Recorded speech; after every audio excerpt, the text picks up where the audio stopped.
What's going on, everybody? We're back. We are back, baby.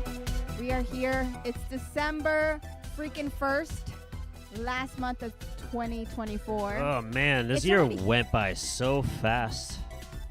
Yeah, that's how you know it's an adventure, when it goes really fast. It's been nutty. This year's been nutty for us. In a good way. Yeah, In a good way. we had a lot done. A lot of work with the Sky Museum. We had a few shows that we played. We headlined one. Yeah, we opened. The first one was an opening show, and then by the end, we were closing. We were the headlining act, which was like, whoa, really awesome. Yeah. To see that, the growth, and it was. And then we played the Delancey, which was like a dream. Yeah, we got to play the Delancey in NYC. What else? We got to see we got to see Collective Soul this year. I know. I almost cried, guys. Like, I've been a fan since I was 12. So Yeah. so it was like, what? Especially when they hit those old school, songs from back in the days. I remember going to junior high with my book bag and my anti-skip CD player that still skipped. Yeah, just enough shock. Yeah, and then the music videos playing in my head, and then like seeing them play, and I was like, you saw me. I get emotional with concerts. Like, to me, that's church. Yeah. Like, I go there and we're all singing in unison, and I get the chills. I live for that moment. Those are the moments. And I got to tell you, we got the man of the moment tonight is going to be telling us about all the magic that happens backstage, which to me is, if it isn't for people like Wayne Shovlin doing the stuff that he does backstage, doing all the techie stuff. Mm-hmm. I mean, it wouldn't happen. It wouldn't happen. When we got to talk to them that night, Johnny said that he didn't have a tech when he first joined Collective Soul. Yeah, I remember that. And then he had to fight to get Wayne on. Wayne is his right-hand man. But yeah, it was a good time. We had to talk to them and got to meet the rest of the band. We ran into Hootie. Oh, yeah. That was crazy. We're going to be talking about all that stuff, too, because that was, like, kind of the behind-the-scenes stuff that you don't hear, right? And, that was great. We did go to a lot of concerts this year, too. Yeah. We got to see, you got to see a Perfect Circle, because that's one of my favorite. Perfect Circle, Pussifer, and Primus. That was a fun show. I never actually got into Primus when I first heard them, because they're a unique sounding band, and I was not accustomed to their sound. And then, when I finally get to see them live for the first time, I'm like, I can see why. You get it, right? Yeah. You get it. You get why. Yeah. The energy. Yeah, much like Tool, right? We to see Tool, and I took him to see Tool for the first time. That Yeah. was another band like growing I up. liked Tool. I liked their it was an Anima album, but I never was like deep into their discography. Like, I didn't know a lot of their stuff. But I appreciated their music because they were in like the prog rock metal, Danny Carey's scene. one of my favorite drummers. And then I get to see them live, and I'm like, shit. And then he understood, Yeah. But yeah, I went through a lot of different, that's what I'm saying. And also, I didn't expect to see Hootie and the Blowfish. And that was really nice too. I almost cried when they sang Let Her Cry. Like, it was a moment. It was so many moments this year. We also got to go to UK. We got to, the UK drum show. That was an experience. In Liverpool, we got to meet up with our friend Ollie Winnieberg, who hosted the event, and it's huge. Like, I recommend every drummer possible, if they can make the trip to the next one, definitely go check it out, because it's an experience. You get to hear a lot of these great drummers play, perform, ask questions, show their tips and tricks. And then the expo floor, right? It's like a mini NAMM just for drums. Yeah, for drummers. So, yeah, I'm really happy that we got to go to that, because, as you know, I cater to my drummers, the heart of the music, the song, in my eyes, They're the ones in the back, but they can see everything go down. And we posted a lot of the highlights of the interviews we did on the expo floor. So like we made it a thing so that we can get as much people possible to talk about what they do, what they're there for, what they're showcasing, and get some insight on what's in the industry right now. So Yen and I did a few tours around the expo floor, and we also got an interview in with the drummer of Haken. We got more footage too with him. Yeah. We got a lot of stuff. There's a lot more to cut out, but we got a few up on Yen's Instagram and YouTube. So if you missed those, definitely check those out because they're fun to watch. Including Duelist Drums, the pedals company. That's a fun one. Tama, Zilligen. We got to hang out with a lot of people, meet a lot of drummers too. So yeah, I think that's one of the reasons why we went, because the whole drum fam. Yeah. And outside of that experience, we got to see the Beatles memorial, like the statue, right? Yeah, we did a little touristy stuff, but not that much. But it was fun meeting friends that we've met around the world. We met a few people, our friends from Norway, Denmark, UK. And that's the whole fun about traveling, is you get to meet people from all around the world that connect through music. Mm-hmm. And I'm sure Wayne is a lot. Wayne is gonna tell us all the experiences he's had. So enough about us. Let's bring the man of the hour, Wayne Shovlin. Wayne, are you ready for us, baby? Hell yeah, let's do this. Let's do this, guys. Let's do this. Wayne Let's get Shovlin Wayne on the show. On YenYorkCity 2, Live. 3. Here he is. There he goes. This wonderful Hey, guys. human being. Such a great smile, too. He has like the best smile. How are you, How are Wayne? you guys doing? I'm doing great. Oh my God. So I'm so happy to have you here, because when we met, it was like instantly we just started just talking about everything, and we were like, Johnny, took us backstage, and we got to meet all of Collective Soul. All the guys were really awesome. But something with Wayne, we just like instantly started that connection. They got into the tech talk, and then the traveling, and it's like, man, you must have all the stories that we want to hear, and that's kind of like what this is about. This podcast is all about the stories. So let's do it. Wayne, you've been doing this for quite a while, a few decades, right? 30 years. Wow. Yeah. So this man has done a lot of tours with a lot of famous bands, and he's seen a lot of shit, a lot of stuff go down. Hopefully a lot of good shit. A lot of good. Well, he's going to tell us the good, the bad, the ugly, the secrets. The secrets. Well, it was definitely different in the 80s than it is now. Oh, the 80s. So what would you say is like the biggest difference between the way it was when you first started and now? I started in the late 80s, and it was just party. It was... you go backstage now to any concert and everybody's sitting around on their phones, Boo. It was not like that. Not living in the moment. Yeah, that's another thing. We always talk about that too. Yeah, we didn't get a picture with all of the guys because we were so busy, and we have like this kind of rule, like you got to live in the moment. Not everything is like this, or like selfies.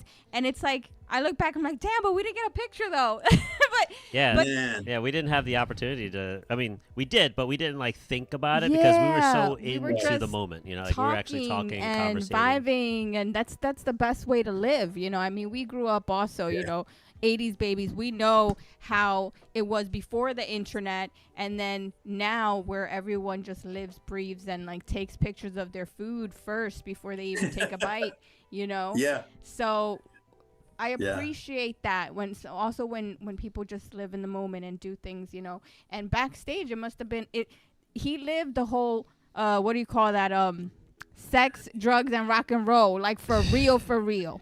Like it was for real when he came, up and started doing this, right? That's for sure. The Motley Crue lifestyle. Yes. Yeah. And that's why I'm 25 years clean and sober now. There you go. Yes. That's a huge achievement. I got some applauses on that one. There you go. Congratulations. Yeah, thanks. Same here. I'm going on 13 years. 13 years. Nice. Yeah. It's like, Congratulations. thank you so much. It's like when you've done it so much early in your teens and your 20s, it's like, then you start realizing, like, yeah, I've done enough from a whole lifetime. Yeah. So, and then you remember everything that happens.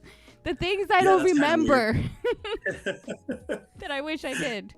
But yeah. So what was your first gig that was like really extraordinary that you were like, wow, this is like happening. Like I'm with these dudes and like this is crazy and cool. So early in the 80s, just fresh out of high school, I was touring, playing in my own bands. And we had a lot of cool opportunities. I got to open for Joan Jett in New York City and all these cool clubs. And like I said, it was party time, and you guys probably saw pictures on my socials. I had this giant drum set and I didn't have a drum tech, I had to do everything myself.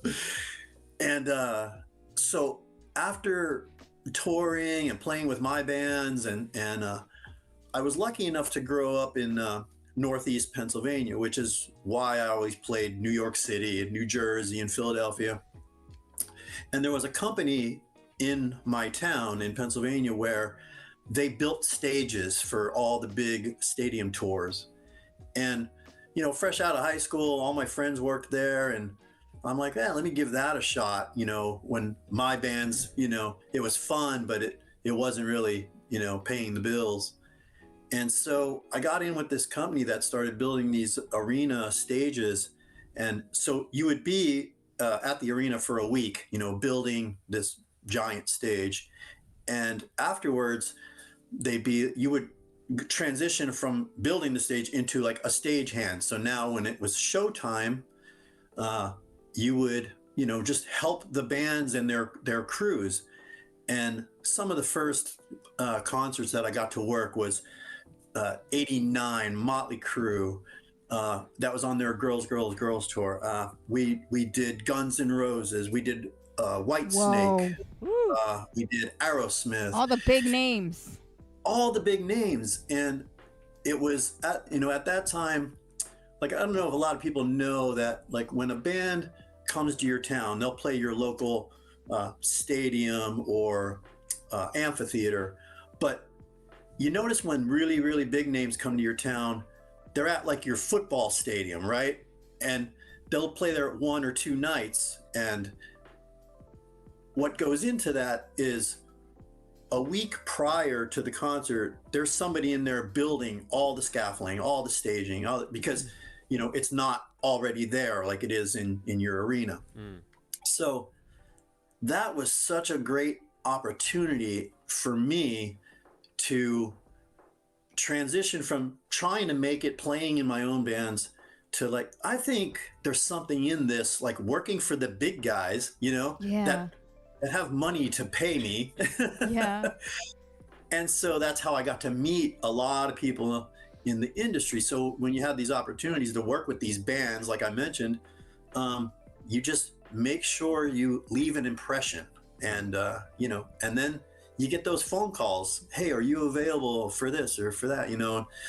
So that's how it started. I was 21 years old. And so you got your connections through the business that you worked in to build the stages. Yeah. And here I am, 30 years later, and I've pretty much teched for like all of my drumming idols and been all over the world. Yeah. And it's just been an awesome career. So you were like, I do this stage stuff, but like I'm really into like drum tacking. So like if you need me, you let me know. I got you. Exactly. You have to be assertive. Yeah. And make sure they remember you. Yeah. And like I tell everybody in the business now, they're like, how do I know how to set up drums? How do I become a drum tech? And 10% of it is what and how to do it. 90% of it is the hang that if you got to be cool, and you got to be, if you're an asshole, you're not getting called back. Right. Yeah, because they have to deal with you. You're the guy that you work together. And it gets around fast. Like if someone's a dick or an asshole Yeah. like me and Johnny was talking about, it's like it gets around, and then nobody wants to mess with you, work with you, know you, you know. So it matters how you Yeah. treat people. They'll remember how you treat them. We had a drummer on our podcast. What's his name? Oh man, I So can't many think of it drummers? right now. So many drummers. Basically, what he said was, we asked him the question, like, if you have any advice to give other drummers to get, like, opportunities to do session works and whatnot, because he does a lot of session work. He goes, yeah, just don't be a dick. That's it. Good advice. Rad Reno says, Wayneo is the man. Best drum tech in the business. Oh, Woo! well, thank you, buddy. I know, we are honored to have him here. We're gonna find out what makes him one of the best in the business. I mean, obviously he's been doing this for so long, so I believe it. Thanks so much, Red, for coming in. I see you're a first-time chatter. Thank you so much for the follow. Talamir's over here. I don't recall my friends. Aw, We got to hey, meet Talamir at the Oh, in Talamir. London. He's a great musician too. We're working on a fun little project with him soon. From so, Norway. Yeah. Awesome. And you've been everywhere, Wayne. And I gotta say, like, that's one of the things that makes work so awesome, because you get to see, travel, do what you love, and see the world. Yeah. I count my blessings every day. I'm so lucky. So what is one of the spots that you like the most, that you set up and you're like, man, this arena is freaking bonkers. It's amazing. Oh man, it's hard to pick one. There's so many. I mean, one of the cool things we did this past year with Collective Soul, and we got to play at Fenway Park in Boston. So that was cool being there, and the guys were very, nostalgic about that. They were blown away just to be there. Yeah, I can imagine. So that was cool. But I mean, as far as traveling, like, of course, Hawaii, one of my favorite places, beautiful there. We just did New Zealand. I mean, it doesn't get any better than that. You were telling me about New Zealand, and it's like everywhere you look, it's a painting. Everywhere you look, it's like stunning. Yeah. And Hawaii, wow, that plane ride though is really long. It's really long. Yeah, but I've been to like so many, like the weird country, like Saudi Arabia. I've been to Manila, a bunch of times. South Korea, Seoul, South Korea. I love it there. But yeah, it takes me all over the world. Sweet. Johnny followed. Johnny, you mean you wasn't following me before, Johnny? How dare What's up, Johnny Rab? Come on. Johnny Rab. This You guy. were just on the podcast this year. So glad you're on here. Hey, honey, we miss you. We love you. I hope you're doing well. We got your boy here, and he's telling us all the secrets. I am 3 I will years see you past. soon, buddy. I'll see Johnny in a couple weeks. Couple weeks. What's the project? Is it still Collective Soul? We have a private show that we're gonna fly out and do in Texas, and then that's it for December. And then mid-January, it all gets crazy again. Johnny and I hit the road, starting out west, and then we got a bunch of shows out there. We're doing 2 nights at the Venetian in Vegas, and then That's beautiful. mid-February to mid-March, we're touring Canada with Our Lady Peace. Oh. That's awesome. What kind of music is Our Lady Peace? 90s rock, and they're never a heard Canadian of- band. No. Oh, wow. Yeah. Yeah, there's a lot of things that I am very deprived.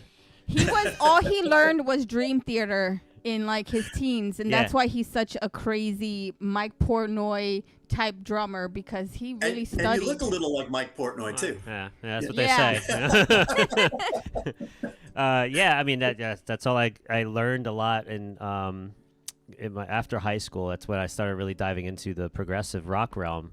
And then I was like, I got to break out of this because I'm too much now. Like I want to be more in the pocket. So I started listening to drummers like, Jojo Mayer, Benny Greb, Marco Miniman, and then that's when I came across Johnny Rab, and I'm like, shit, I want to do this.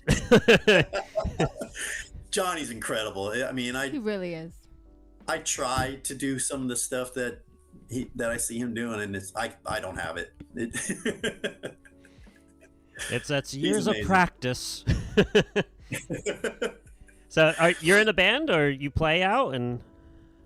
But you're not on the road. I used to be in bands like all my early years through my 20s, even in my 30s, I played in bands. I just don't have time anymore. I'm just always out working, for the big guys. And it used to be fun to come home and like play locally, play clubs and stuff. But I mean, I can't even dedicate time to rehearse, because I'm just always on the road, I mean, he's out there touring with Aerosmith. And what was all this? If he has just a huge list. Yeah, Joan like who are all Jett, all the bands that you worked with? You said it was Joan Jett. That was his first. He opened up. Yeah, that was yeah. And those bands that I mentioned, like that was, me working as a local, they were touring with their crew, and I wasn't on their crew. But then when I started touring, and I started doing what I got into about 10 years ago was I was doing all the Monsters of Rock cruise, and then the 70,000 tons of metal. Have you heard of that cruise? That's yeah. an awesome cruise. So for 10 years now, I've been a stage manager on that. So, I mean, every year I get to work with 60 great bands, and that's, bands like Exodus and Venom, and it's the real heavy stuff where I work Monsters of Rock cruise every year. That's a lot of the 80s hair metal bands. So, and I met so many, and became friends with all these guys, the guys from Kicks and Quiet Riot and Firehouse and all those, the 80s stuff. Yeah, such great guys.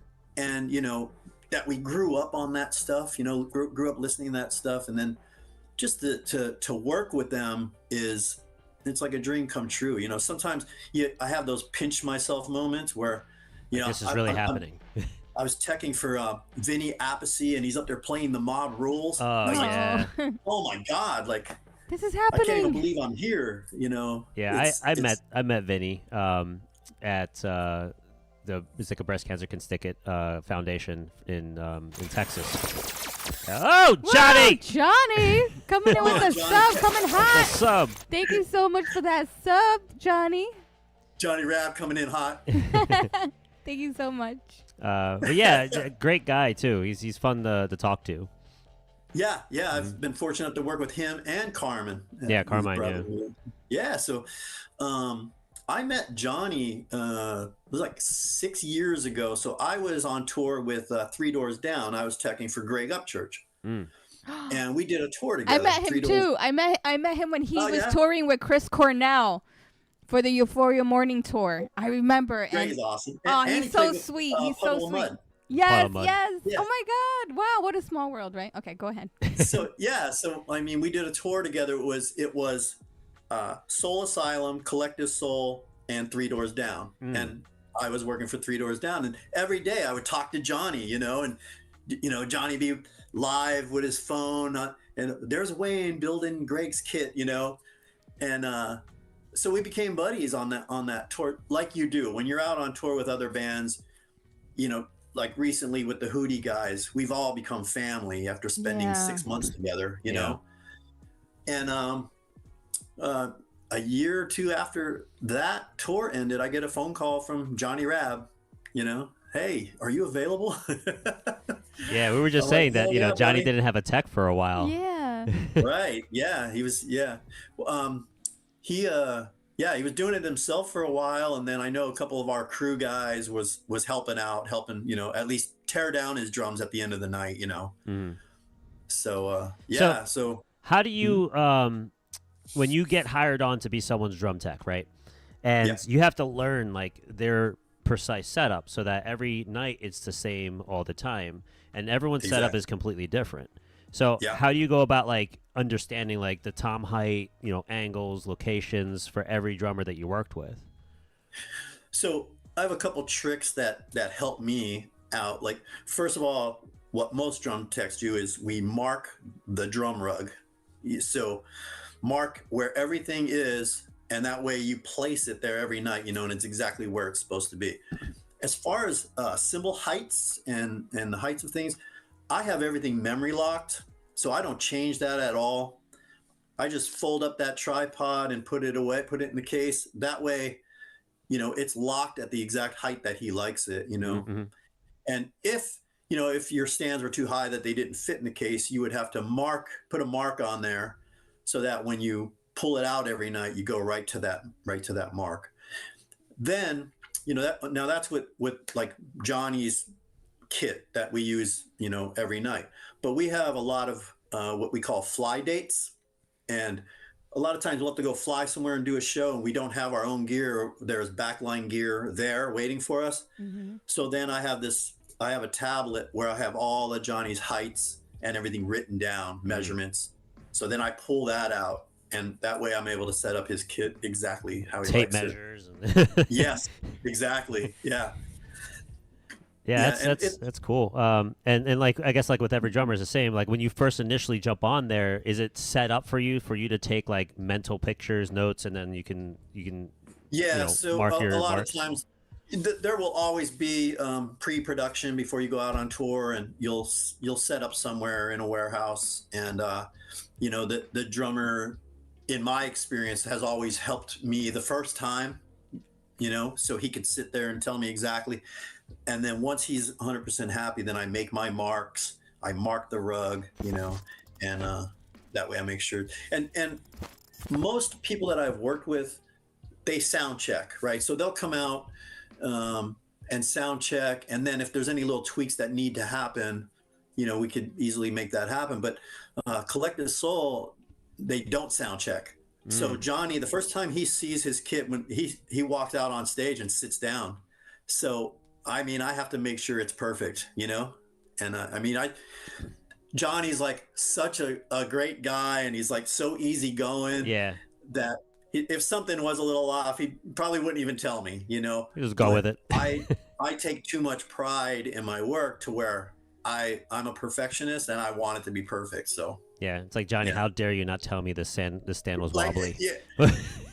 Or we'll say like, Wayne, I'm sorry, buddy, but can we hire that a little bit? I'm like, what are you sorry about? Of course we can hire it, I want you to be comfortable. An awesome guy. And I sit, of course, right behind him when we're on stage, and him and I joke around so much. We have so much fun during the show. Yeah, he's very interactive with everyone, which is cool.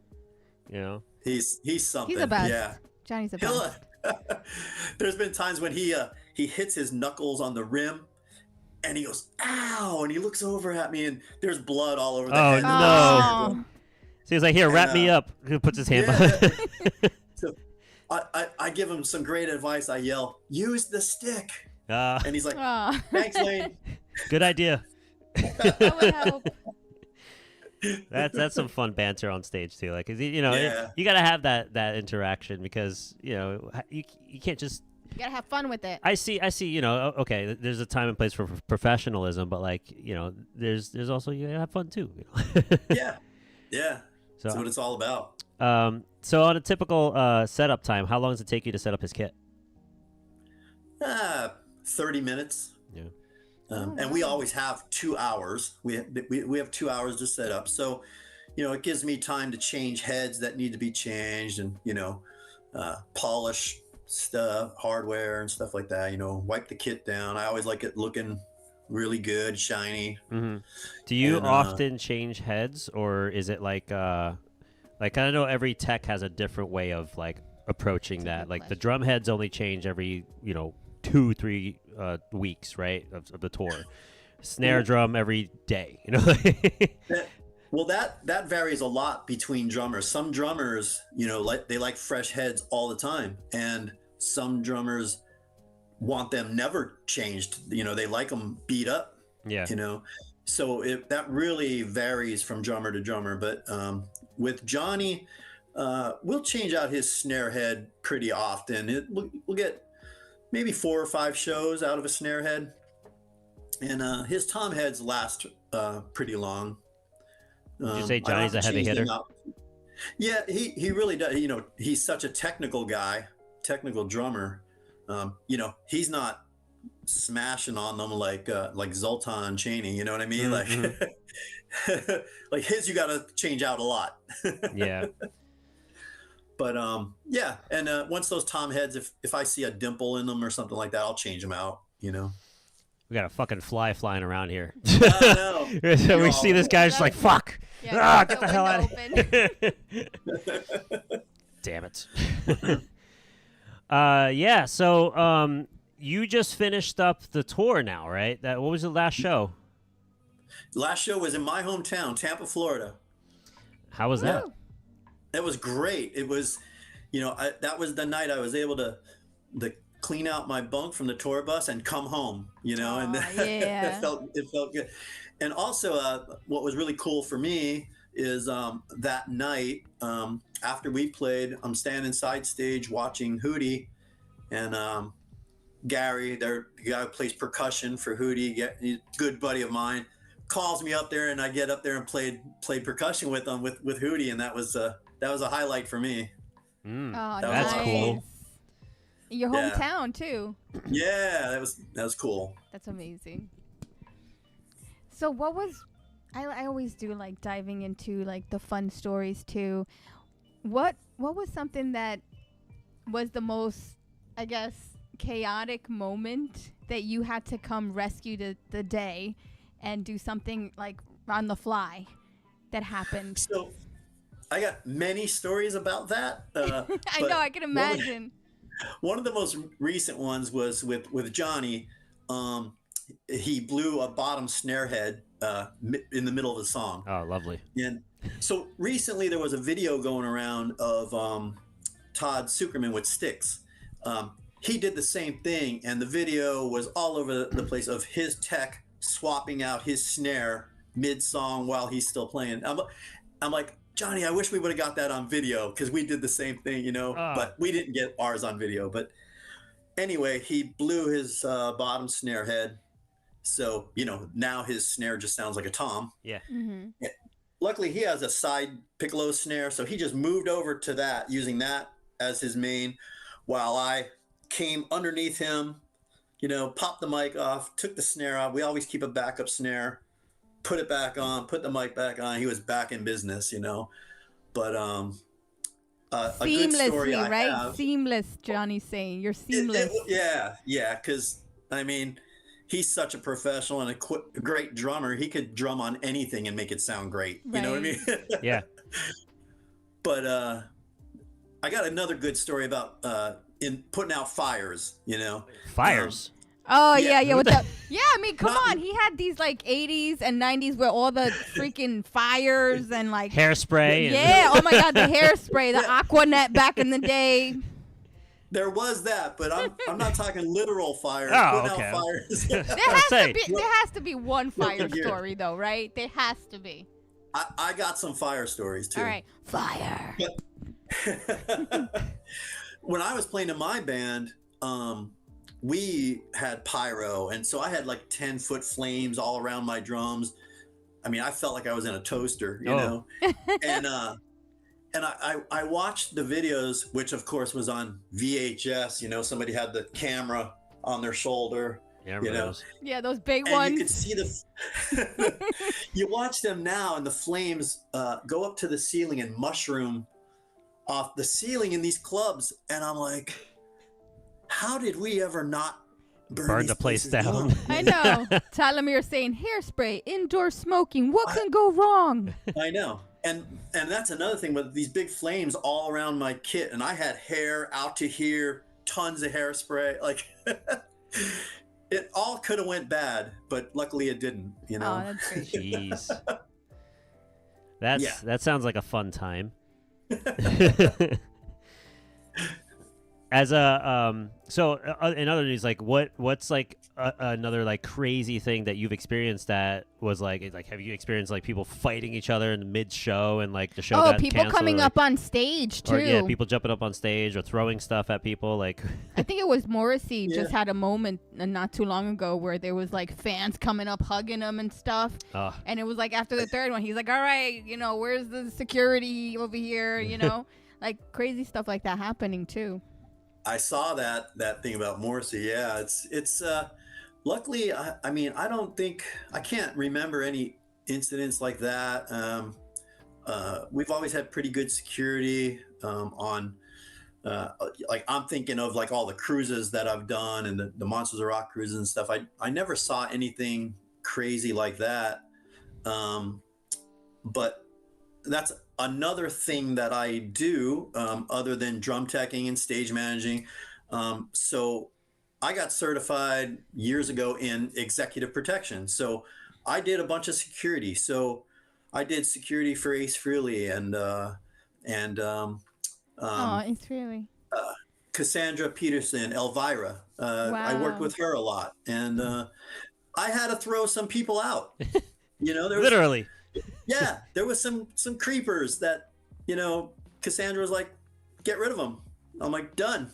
Yeah. Say no more. Wayne can kick ass too. Yeah, don't fuck with Wayne. Sounds like When I someone got- you need around, not just for when I drum got teching. clean and sober, I dove headfirst into martial arts, mixed martial arts, and I did that for 10 years. And So MMA? yeah, I did that for not professionally, of course, just Just to be locally, just trained. And I was in my 30s, so which MMA guys retire by then. But what helped me a lot with my training was helping the young guys prepare for their fights. So they have a big fight coming up, and we would spar with them, and so they can get ready for their fight. And that helped me to be a better fighter. So once I did that, and then I started getting into armed security. I did that for a while, and everything that I've ever done in my life, I'm like, how can I transition this into the music business? So then I got the opportunity to work with Ace Frehley and Elvira and stuff. And That's so cool. I My dad always grew up in transition the everything, same neighborhood. The same I neighborhood as always- Ace Frehley. Whatever I do, I'm like, how can I make this work, in the music industry or, entertainment industry. So, that was another path I took, and then came back onto the drum teching path. And, I'm all over the place. Out of all of them, which one do you prefer most? Definitely drum teching. Yeah. I mean, I get paid to play drums every day, so. And lighting too. You did lighting. You do lighting also. So I did a lot of concert lighting. What I would do for many years is when my tour would end, when I come back home to the Tampa area, there's a lot of local companies here that I would work for doing stage lighting. So we would build big lighting rigs for concerts, and it was fun.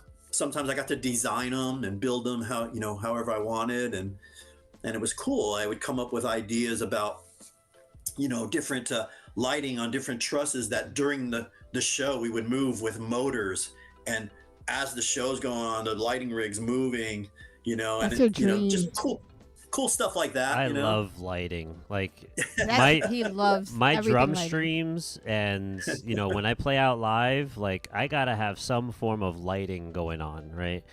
Like my drum streams, I have a lot of like interactions with like the chat and stuff, and they can post like commands and have the lights go crazy in the room and stuff. So it's like it's like hosting your own show with your lights. And then recently we did our last show.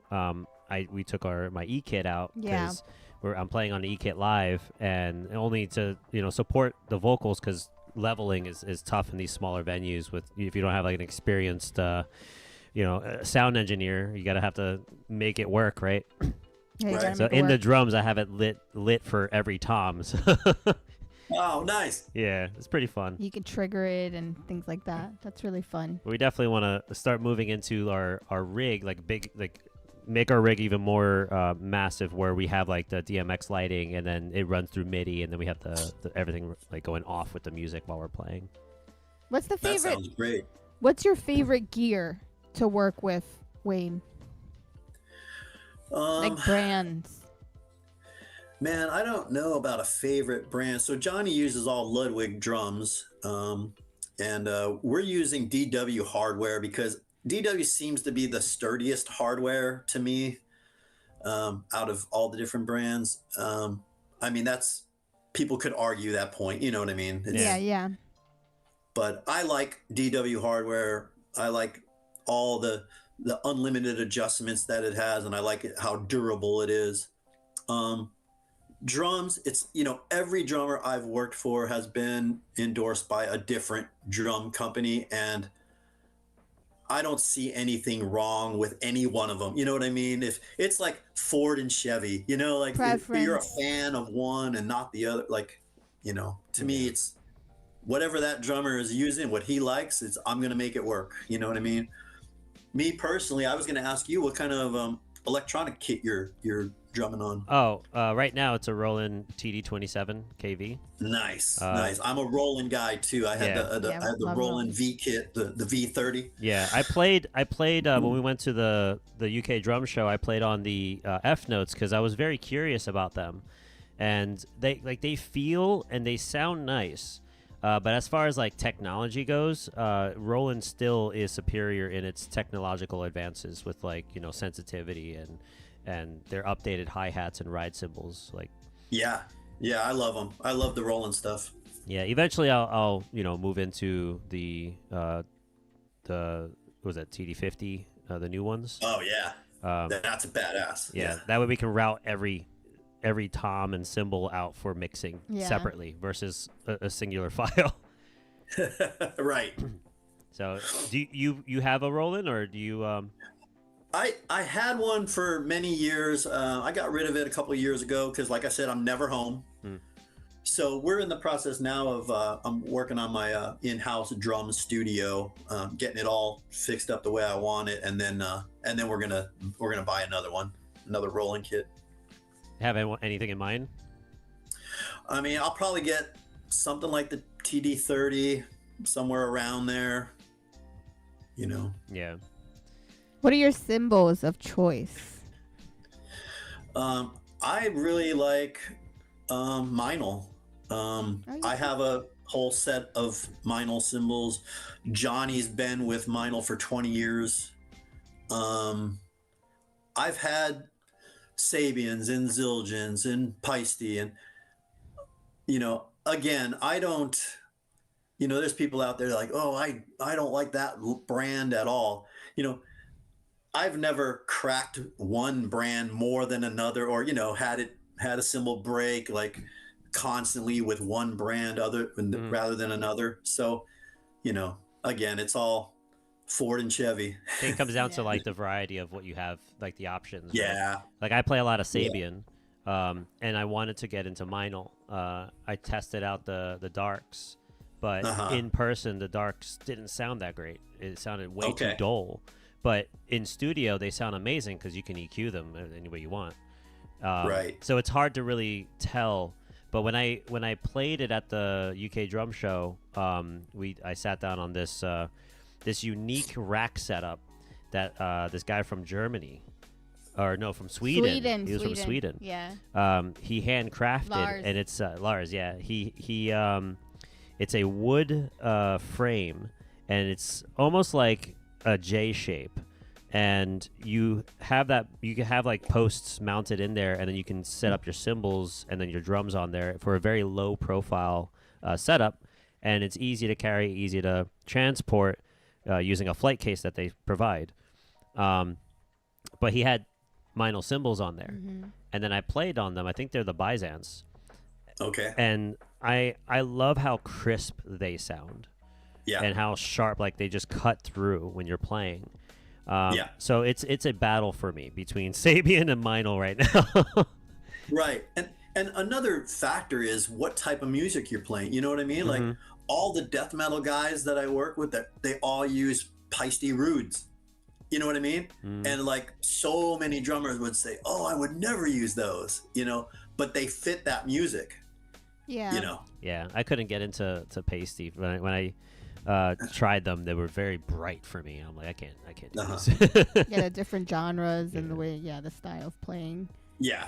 And their you line, cracked a lot the of Rude cymbals line too. is like, they're so thick and so dry. Yeah. And it's like, you know, there's no tonality to them, but they're durable. They'll last forever. You know? Yeah, I cracked a lot of cymbals. I have a cymbal graveyard. Yeah, he does. You're a heavy hitter, I guess. Yeah. And, you know, it also comes down to climate, too, right? So cold garages and then hot garages when you're playing, it Yeah. warps the cymbal, and then when it gets cold, it can become brittle, and then they snap. So And then they crack. yeah. Right. I deal with that climate a lot on tour. Like Collective Soul will play like an outdoor amphitheater one day where it's like 100 degrees out, and the next day we're in an arena where it's air conditioned, Oh, and yeah. Johnny's drums are just, when I unpack them, they're so out of tune. Yeah. You know, Yeah. and it's a constant battle when you're going from heat to air conditioning and then back to heat again. You know, not only the cymbals that you got to worry about, you got to get them to the temperature before you start banging on them, right? Yeah, like a thermometer, like pointed at it to make sure room temp. You got the cymbal in a blanket, you're warming Yeah, it you're up. like, come on now. Yeah, what's the We got advice on 3 that? minutes, damn it. But yeah, the heads get really out of tune too, you know. What's your tuning approach? Do you use a drum dial? Do you use the traditional, tap and then star shape and All of the above. Yeah. I have a drum dial. I it's in my kit that I tour with. I don't pull it out that often. And again, working with whatever drummer you're working with, how he likes his drums tuned. Johnny likes his really loose and tuned really low. That's my man. So, yeah. I like it like that. My technique is like when I put a fresh head on, I'll tighten the shit out of it really, really high, and then just get that stretch, right? Yeah. Stretch it, and then just back it all down. He likes it to get it to where it's all wrinkly, and then just get the wrinkles out. Right? so Yeah, I'm the backwards. same way. Different one. Yeah. For some reason, that gives it like you have that warmth when you're playing on the drums, and Yeah. it doesn't resonate so much. It's just like it goes right through. right. And of course, you have to stretch it so it doesn't keep detuning during the show. So Yeah. you stretch the shit out of it. But even after stretching with snares, I tell Johnny when he comes on that I'm like, new snare head today, so he knows he's going to have to, between songs every now and then, he's going to have to tighten it up a little bit. Mm-hmm. He'll always look at me and go, does that snare sound, I'm like, it needs to go up, tune it up, Okay. Is that okay? Yeah, that's pretty cool. What do you use to clean your drums? Like, do you have specific solutions, custom things you create, or? Yeah, so a good buddy of ours is Dave from Groove Juice. So Groove we Juice. got all of his products out there: cymbal polish, drum polish. The Groove Juice stuff works so well. They smell good. And then after, when you polish the drums, then the shells then feel like there's a coat of wax on them. They're Yeah. so it's good stuff. Yeah, we had So Groove Juice. used the Groove Juice on the shells, and then I said it always smells like Christmas because it has like a cinnamon type of Yeah, like Yeah. to it. cinnamon. Pull it out of the cases, like Yeah. Yeah, it's a plus like that they ornament. smell good. Yeah. So, the magazines, I want to jump on those behind you. Oh, You okay. said you were featured in those magazines. Whoa. Yeah, so back in my drumming days when I was playing in my bands, behind me there is that's Drum Magazine. That was Ginger Fish on the cover. That was like 1999. Oh, And then my article, and then the one next to it is Peter Criss was on the cover, and again 98 or 99 I think that was when I was playing a lot. And they just did a little feature about me and my drumming and stuff. And I was a little worried about the one from Drum Magazine. That guy, every month I would get the magazine, I would read his article, and he would talk about an up and coming drummer, and he was brutally honest. Like I read some of them where he would say like, don't quit your day job. Oh man. oh damn. And I'm like, oh shit, do I even want to submit this to this guy? Like, I But don't wanna hear luckily what he was he liked my drumming, so Well, that was that's good. good. Yeah. Not so much of a hard ass for you. So other than Johnny Rab, what are your top 5 favorite drummers of all time since you were a kid? That's a hard one, guess I know. Yeah, I mean, Neil Peart has to be up there, of course, right? I Yeah. mean, and I never did get to work with him, which would have been awesome. But I saw Rush in concert many times. Wow. John Bonham, one of my definite favorites. I get to work with Jason Bonham often. Johnny and I see Wow. him on the road a lot. We did a lot of shows with Sammy Hagar, and Jason and Johnny and I would always nerd out and talk drums, and Jason Bonham is as funny as Johnny Rabb. I mean, he's a funny guy. Wow. That's saying a lot because Johnny's pretty fucking funny. Yeah, yeah. You guys familiar with Zoltan Chaney? He drums with Vince Neil. Yeah, the guy that does a lot of crazy shit with the hi-hat and A lot of crazy shit. yeah. He is so fun to watch. Yeah, Mm. he's energetic and Yeah. I've worked with him a bunch, and he's such a nice guy and just crazy to watch. How many cymbals did he break? A lot. Wow. Yeah. He breaks cymbals. He breaks stands. Yeah. What cymbals does he play on? I can't remember. I know that he uses Tama drums and Tama hardware. I don't remember what brand cymbal he's playing. I was gonna say that cymbal company is gonna be like, this guy's gonna take us to bankruptcy, man. Yeah. But He even does like a lot of those heavy duty Tama cymbal stands, I mean, he breaks them. Wow. Jeez. Another one of my favorite drummers is Jordan Kanata. He plays with Slaughter. What an incredible. He's another guy that I could just watch play drums all day long. He's just so fun to watch. So, and we did a show, I forget where we were, but they were there. Slaughter was there. So I got to introduce Johnny to Jordan, and we all did pictures and hung out and talked drums, and that was a great day.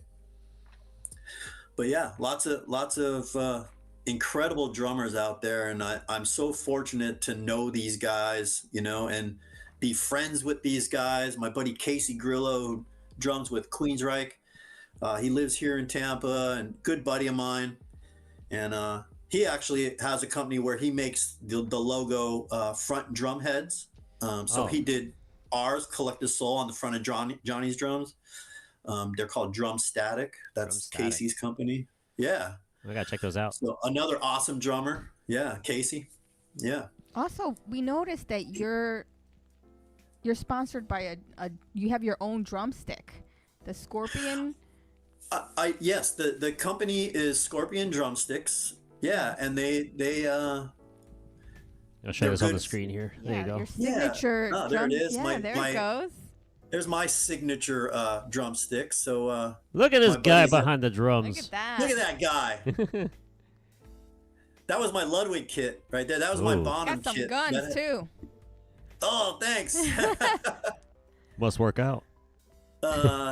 Every chance I get, buddy. That's how I stay away from all the drinking and the bad things. I live in the gym now. That's good. And he has to be strong. He's like lugging stuff, being the protector. Yeah, right. Scorpion Drumsticks, great company. They make a great product, and they last, and they're durable, and they, of course, endorse. Many drummers are endorsed by Scorpion Drumsticks, and they have their signature size. But that's mine. That's the Wayno signature 2B 17-inch Billy clubs is what I like to call them. That's cool looking. Super cool looking, yeah. Yeah. I love that green. And that's called the Venom Grip. Venom Grip. It's kind of like sticky, so they don't slip out of your hand. Yeah. So those are your drumsticks of choice. Mine are the 2B, 17-inch acorn tip. They're the ones that I like. I know they're way too big and fat for a lot of drummers. Like, my style of drumming is nowhere near like Johnny Rabb technical. I mean, I just hit hard. I don't do anything fast or complicated. I just hit really hard. That's it. Rad says, just bought 2 pairs of those, even though I use 5Bs. Yes, he does. 5Bs. Yay, 2 pairs. Wow, that's awesome. That was Johnny, you said? Rad Reno. Rhino. Oh, right. Oh, Yeah. nice. And then someone else joined the chat saying, with a great, with as great of a drum tech, Wayno is, he is a better man. Oh, Always kind to all, especially this guy from Oregon. Oh. That's from ID Home. I'd oh. Home. Well, thank you, buddy. Thank you. I appreciate that. You know what I like I said earlier about, keeping your gig and just being cool. I mean, I go through not just gigs, but my whole life. I mean, why not be nice to people? Why be an asshole? I can't be that guy, man. I'm I'm happy and thankful and grateful every day for and I couldn't be any other way. And I treat everybody, how you want to be treated, and that's it. Just be a good person. That's all. Yeah. Right? Mm-hmm. That's my motto too.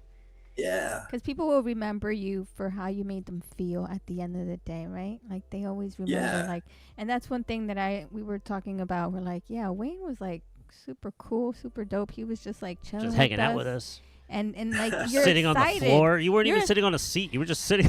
I felt bad. I was like, pull up a chair or something. And it was like, Nah. no, I'm used to doing so much. I could tell that, you're full of life. You're full of you're excited with what you do in life. And that's why it's like so fun to meet people like yourself. Because Thank you. Yeah, I do. I try to, if we have a day off in a city somewhere, I go explore. I want to see everything about every city. And it's like, I just, adventurous. I don't want to miss anything. Yeah, so you get to the venue early. You set up. You said it was like 30 minutes, and then you go and explore. Yeah, there's usually some downtime. By the time it's more than 30 minutes by the time we line check and everything like that, and go through, everything. It's an hour and a half, 2 hours for setup. But then, we cover everything up and we're done till showtime. So, you have a choice. You could go, crawl in your bunk and take a nap, or because it's day in and day out, right? You don't really get much of a break. Like you're in Groundhog Day, man. It's the same thing every day. Different venue. You wake up, and it's another venue, and you're gonna do exactly what you did yesterday. Yeah, I saw that on your Instagram. You said it's like Groundhog Day, but there's never a dull moment. There's always something that happens, right? That's memorable. That's true. Yep. We talked earlier about constantly putting out fires, not real fires. Literal fires. But yes, every day there's new challenges. Yeah. And it keeps it fresh, and you never know what it's going to throw at you, man. You just got to be ready, Yeah. Yeah. Well, Johnny did tell us about a few people he encountered that they were dicks, but I don't know if you want to talk. Like, I don't know, like if you're one to say any of those, disclosure things. Like who pissed you off? Who's on the shit list? I don't know who Johnny is talking about, but I'll have to ask him. Wayne, you want to know what's crazy though? We've had like a bunch of drummers, right? And it just so happens that Johnny is one of 3 of the drummers that we've spoken to that said the same thing about the same guy. Yeah. Oh. Yeah. So it has to be true. I'm starting to believe that. Yeah. I mean, if Johnny says it has to be true. I don't remember. Yeah. I don't think. Yeah, it was a conversation that we had. A couple of drummers on Johnny's podcast, and like it was just like, I guess, bad timing, or maybe it's just we don't know what the essence of it was, but it's he doesn't want to believe it. Yeah, I know. It's like, no, it can't be. not him. I'll have to ask Johnny about it. It's like how they say don't meet your heroes because you might be disappointed. Oh yeah. It's probably something like that, I mean, I've had experiences like that. 99% of the drummers I've worked with have been awesome, but there are those ones, man, that has that attitude that ego. Yeah, like come on, man, like, why do you got to be like that? Yeah. Mm-hmm. Like I grew up idolizing you, and then I finally get to meet you, and this is how you're going to be, right? Like, Yeah. Mm-hmm. It's like, I oh, don't know. thanks for the first impression, dick. I'll have to ask Johnny, because I'll be like, Johnny, who was mean to you? Because I'll kick their ass. Right. No, I think I'm it taking was more or names. less like it was the whole the conversation was about the Dream Theater audition and how Mike Mangini was screaming at him over the phone, and he was like, bro, No, when no he idea." met Mike Oh, and Mike Portnoy. Portnoy, yeah, well, Portnoy, that's why he said that he doesn't know the guy, so that's why he doesn't know what he was dealing with, what he was going through that day, so he's not trying to say that he is that type of person, but it Right. didn't give him a good first impression. Is pretty much what Got it it. was. It's like I mean, Mariah yeah, Carey saying she doesn't Mhm. know J-Lo. I don't know her. Yeah, yeah. I mean, everybody has a bad day, right? Yeah, But he was saying if- that too. Yeah. if you hear, multiple times from different people, well, when I met him, he was a jerk. When I met him, he was a jerk. Then, okay, you got something going on, Yeah. Mhm. Not that many people are gonna be just saying it to say it if they had an experience. Yeah. But it be like that sometimes. It'd be like that sometimes. Gotta take the good, the bad, and the ugly. But yeah, it happens. Like sometimes it's just Yeah, sometimes I wonder now. It's like, with Portnoy back in Dream Theater, like what happened to Mangini, right? And Mangini's still trying to push some of the Dream Theater stuff. But do you think like Mangini was like maybe he was a dick to the rest of the band, and then and then they kicked him out and put Portnoy back in and be like, dude, we miss you. Let's come back. I wonder. Yeah, I wonder what's going on there. It's like his contract's Who almost knows? over. We don't want to re-sign him again. somebody said he had short man syndrome. Jeez. Who knows? I don't know. So I see you got the Collective Soul album signed in the back there. Yeah, my buddies gave me that at the end of the tour. Yeah, they all signed it to me, and it's those guys, all of them. I mean, we talk a lot about Johnny, but all those guys are just they're family to me. Mm. It's I've been with them 4 years now. This will be year number 5 coming up, and I mean, I couldn't be happier. I couldn't be with a better bunch of guys. So long Johnny's continuing to play, you will always be his drum tech. Oh yeah, and and I told Johnny, if he ever does anything else, I'm coming with you, buddy. Yeah. Take us too. We're down. So those cruises, it's a different type of setup with being on a cruise and you're stuck in the Man, ocean. so- What's that like? Yeah, so it's a whole different animal. So everything on day 1, everything gets craned onto the ship. Like all the semis line up on the docks, and all that shit gets craned up onto the ship, and then from there it gets distributed. There's those cruises have 5 different venues where bands play. So other than the pool stage, which is the big main stage up on the pool deck, you got the theater. They put a stage in the ice skating rink. There's stages everywhere, and that all has to be equipped with PAs and lighting and backline, and it's a lot, but it's fun, man. I probably have 30 to 40 cruises under my belt that I've done. I couldn't imagine going on like a cruise where they're like a normal cruise where there's not bands playing. I'd be so bored, right? Right? Yeah. Like just the constant where if you want to see this band in this venue, and then the next band you want to see is starting immediately after down in this venue, and you have to get to that venue, it's Stampede downward. not to miss any of your favorite bands, Yeah. it's cool, and working them has been great. Like I said, the Monsters of Rock cruises for 10 years, I've worked with the Backline company that provides all the backline. So of course, like those bands, they don't bring their drums and their amps and everything. So we supply all that, and then so supply a drum kit, for this next band that's coming on. my stage, which was the theater stage, and then just have the next kit ready for the next band that's gonna be on after them. So you have them staged and ready to go. And some of those bands that play those cruises, they'll bring their crew, so they'll bring their drum tech, or most of them do not. Most of them, I'll supply the backline and the drums, and then I'll also be their drum tech for the day, you know. So that's, for me, has opened so many doors. I've gotten to meet so many people, and then they remember me. I give them a business card, and and from there, and then the next time they're going out on tour and they need a drum tech, they think of me, and hopefully. Yeah. And you see so many people passing over the years, and you see them over and over, and you're like, wow, you become very acquainted with them, and that's something really cool to see too.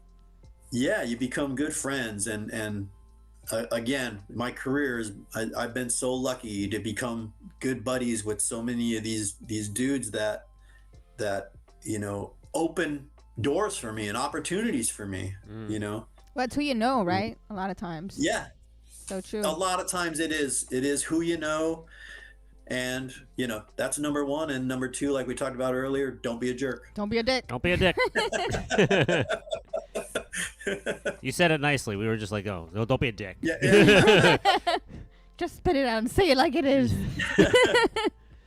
And another thing for me too, guys, is that I have some of my best buddies are also touring drum techs, and so all of us touring drum techs are like, we have this community. In fact, we have a group chat that we'll text and say, hey, I'm available if anybody needs me, or hey, so-and-so needs a drum tech if anybody's available.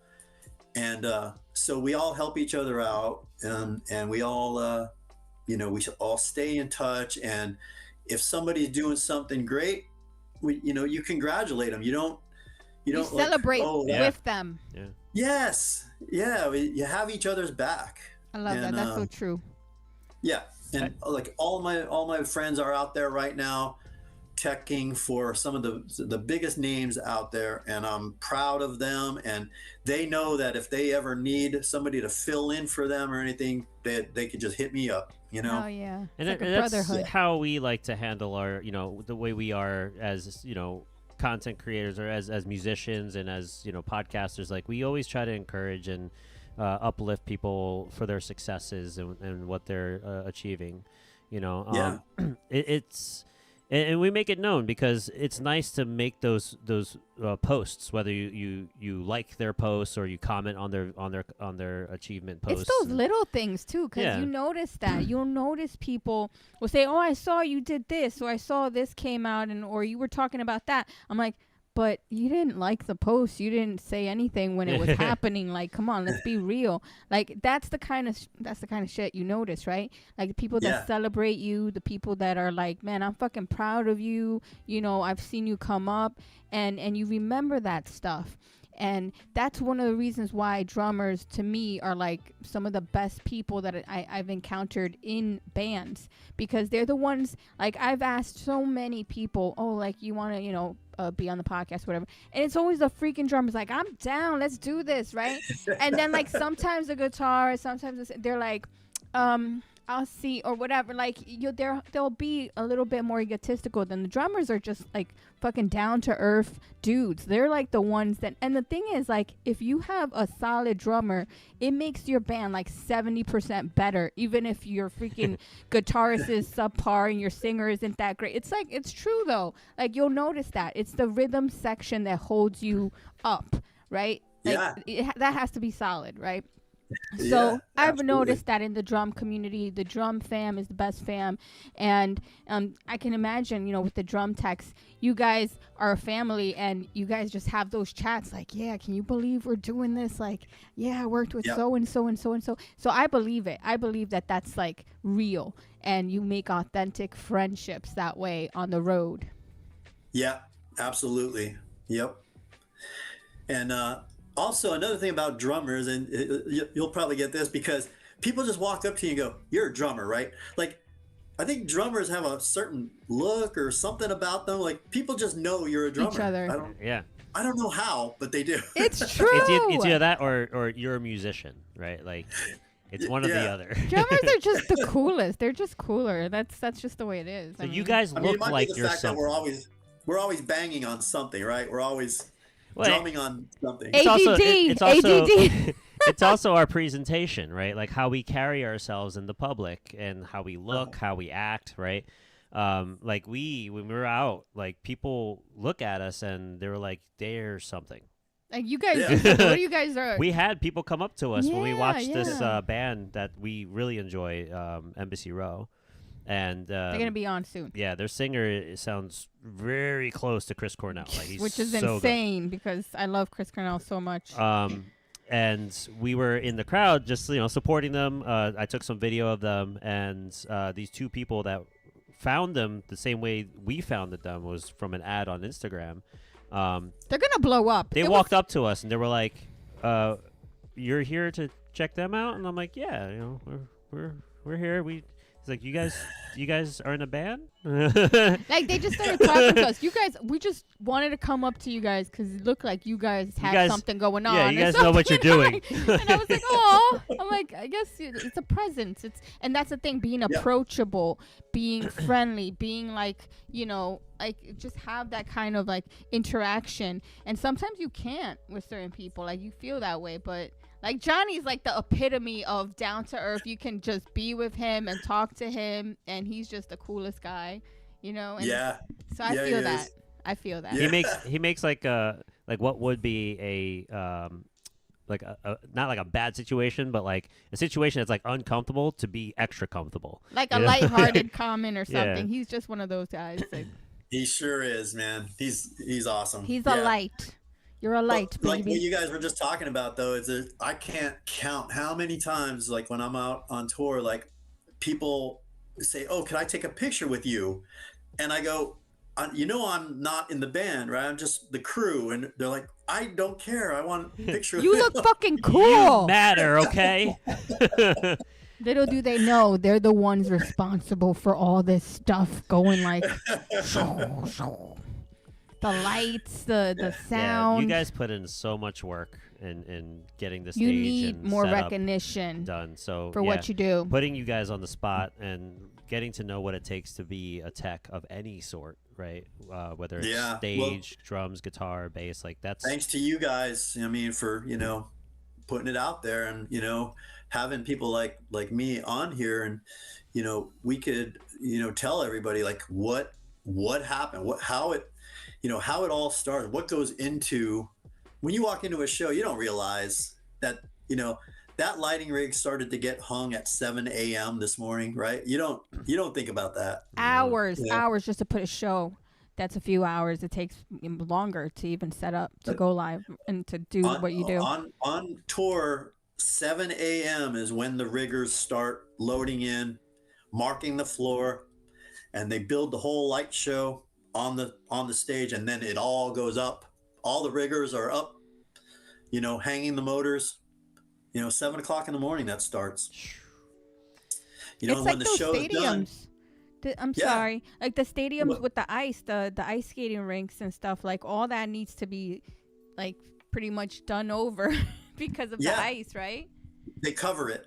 Yeah. And all that is expensive too. All that stuff is just takes hours and hours to do. Yep. Yeah. And then when the show is over and like when the band's done and we pack up drums and guitars and amps, it's hours and hours of riggers and lighting techs bringing down all that rig out of the ceiling, audio, bringing the PA down. Dismantling. Yeah. And what time do they usually end? Like, a show generally ends at like, 9, 10 o'clock, sometimes 11, depending on curfew. So like how long? I guess it's hours, and then they only have a few hours of sleep on the road to get to the next spot. Yeah, it's usually about 2 a.m. when that last truck is the doors are shut on that last truck, and those the riggers and the lighting guys and the audio guys finally get a shower and get into their bunks, and then roll on to the next city, and then 7 a.m. they're in there marking the floor again, Jeez. chalking the floor, ready to get that lighting rig back Barely up in the air little to again. no sleep. And I guess like Yeah, man. the riggers, they don't do too much during the show, right? They have a bit of a break, and then they can rest up during the Yep. show time. Yep. So. Sometimes they have a day in between, right? Sometimes that's why you see like they have like 2 days and then they have like a day in between to rest, and then they have to go to the next. We always have like every band is different, but like with Collective Soul, like we never do more than 3 in a row. Yeah. So we'll do 3 shows and then we'll either have 1 day off or sometimes 2 days off, but we never do more than 3 in a row. That's Mostly beautiful. it's for Ed's voice, of course. Yeah. It's a lot.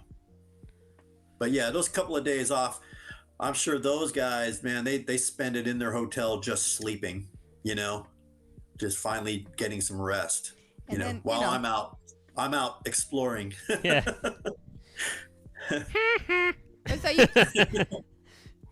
Because I've been there. I mean, I've done, lighting tech. I've been there when there wasn't drum tech jobs available. I'd gone out as a lighting tech, and so yeah, like you said, you really appreciate that time when the band is on, that you don't have to be doing anything, Mm-hmm. But it's great. I also did some rigging when I was up on the beam, 60 feet up in the air, walking out on the beam, and I shot some video with my cell phone and I posted it, and I go, the next time you go to a concert, look up and remember that it all started here. Yeah. Do you get you're not afraid of heights or anything like that? You don't get like vertigo up high? You can't be. No. I get a little vertigo. Wayne's a man's man. He does it all. Goes on beams. Has to beat up people if he has to. He does it all. Lights, camera, everything.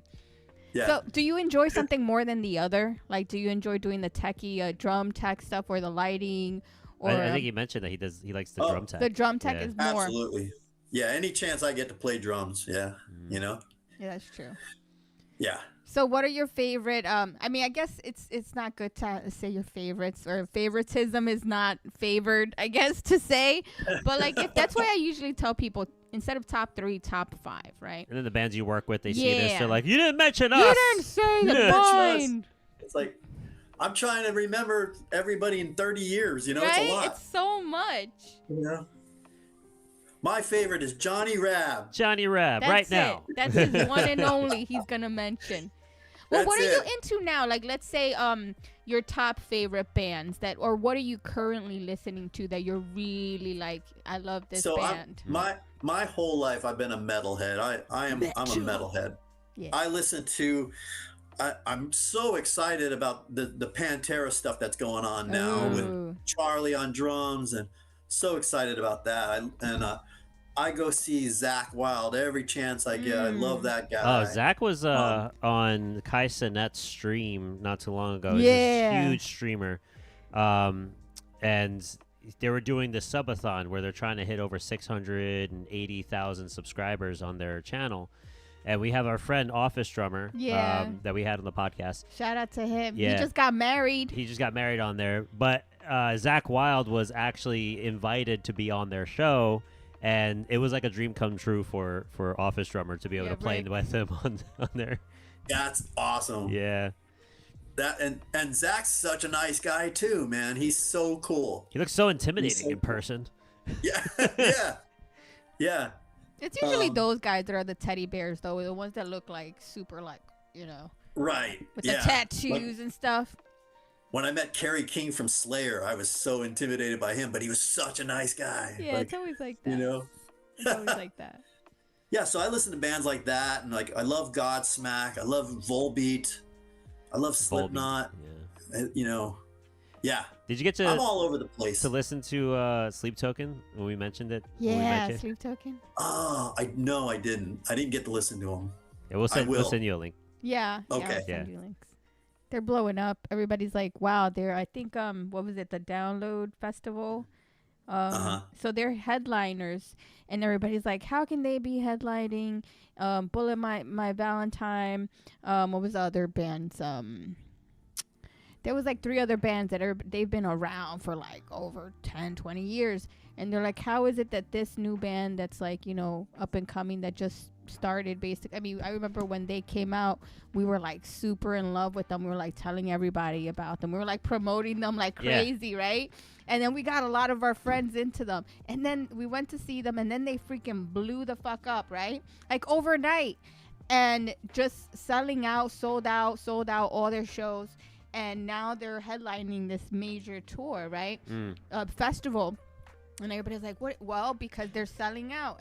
And sometimes that just happens. Sometimes like a small band just blows up like that. And I've noticed that, that's something that you don't expect. But that's awesome to see, especially if you saw them when they were like, playing in small venues. So is there any band that you can say that you experience? I'm sure there's tons of them that you saw them in a small venue and then they blew the fuck up and you're like, man, I remember when I saw them, but not that many people knew about them. Oh man, I'm trying to Probably a lot. I'm sure there's many. I don't know why I'm drawing a blank right now, and especially where I grew up, like not far from New York City, there was so many of those small clubs where you saw bands like I saw Wasp, like in a small club, like and even Kiss, early 70s. I mean, I was 10, 11, 12 years old when my mom took us to see Kiss at the little theater in our hometown, and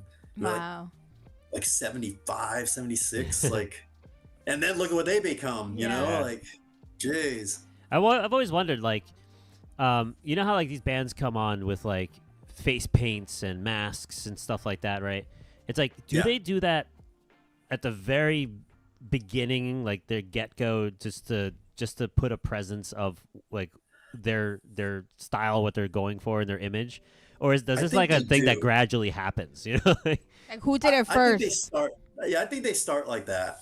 Yeah, they're stage managing on the 70,000 Tons of Metal cruise. There's a lot of those bands, because all the bands that play on there are like mostly like Norwegian and bands from Europe and Norway, and they all, not all, but a lot of them have the makeup and they put all the stuff on, and we have a section on the side of the stage that's all covered in plastic where they put all their white powder on and their white makeup, and then they put blood all over themselves. Looks like a bake-off over there on the side of the stage. Jeez. But it's cool, man. I always, like, when I was growing up, my everything that I listened to when I was very, very young, like I said, 10, 11, 12 years old, Kiss and Alice Cooper. And so when I saw a band that didn't have theatrics and like five guys like staring at their instruments, I was like, this is boring. Yeah, I get it. I was such a big Kiss and Alice Cooper fan, and it wasn't until years later, when I saw Slipknot for the first time, and I was like, finally. Yeah, somebody's doing it like that big. Rotating drum kit. Yeah. Like craziness. So cool to see me. what's his name? Eloy to be their drummer now. He's awesome. He's a monster. Heavy hitter. And Jay Weinberg's with Suicidal Tendencies now. Oh, he's over there now. Yeah, he was with Slipknot and now he's with Suicidal. He's an awesome drummer too. Is that Paul Gilbert in Suicidal Tendencies, or? I don't know. I don't remember. We'd have to look that up. Yeah. I might be thinking of something else. I've been thinking of like Racer X. Oh, okay. So, any guitarists that you follow, that you're keeping up with recently? Yeah. So I'm a big fan of Anita Strauss, who plays with Alice Cooper, and she has her solo stuff, and it's awesome.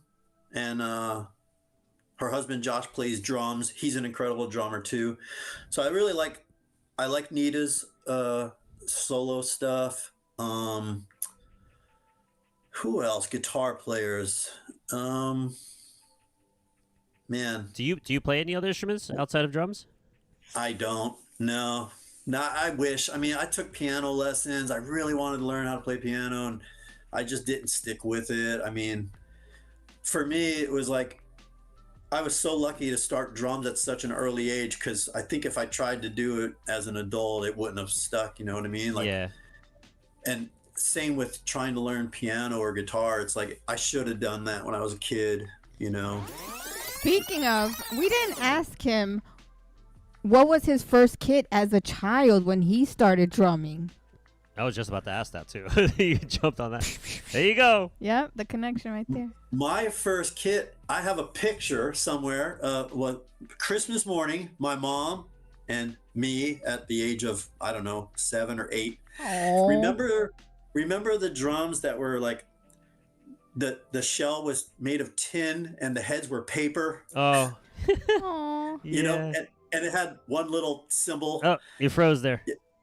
Oh, look at, I am frozen. Oh, I thought I was frozen for a second and then I moved. Oh, so he That's was that's a good picture. Yeah, he got that great smile.